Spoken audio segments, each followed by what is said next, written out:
আসসালামু আলাইকুম। শুভ সকাল। সকালবেলা রান্না করতে চলে আসলাম। দেখেন, এই দেখেন, কুমড়া ভাজির সেই তরকারি রয়ে গেছে, সেই গোশের তরকারি রয়ে গেছে, কালকে ডাল রান্না করছি সেটা রয়ে গেছে। এই যে আমি এখন পেঁয়াজু ভাজলাম এটা।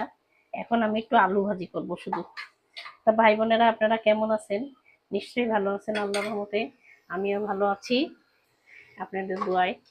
এই যে খাওয়া দাওয়া হচ্ছে না সেরকম, আর আমি তো এই 6 রোজা রাখছি। বাচ্চারা জ্বর খাচ্ছে না ঠিক মতন। আমি আলু ভাজিটা যে কড়াই দিলাম,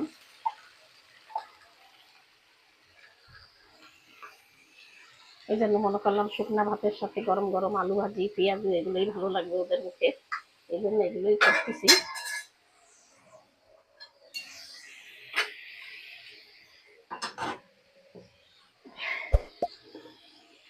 আমি আজকে বেশি কিছু দেখাবো না, শেষ পর্যন্ত আপনাদের একটু এতটুকুই দেখা দিচ্ছি। তা আপনারা আমার একটু লাইক কমেন্ট শেয়ার করে দিয়েন, সাবস্ক্রাইব করে দিয়েন, আমার পাশে থেকে। আমি এখানেই শেষ করলাম। আল্লাহ হাফেজ।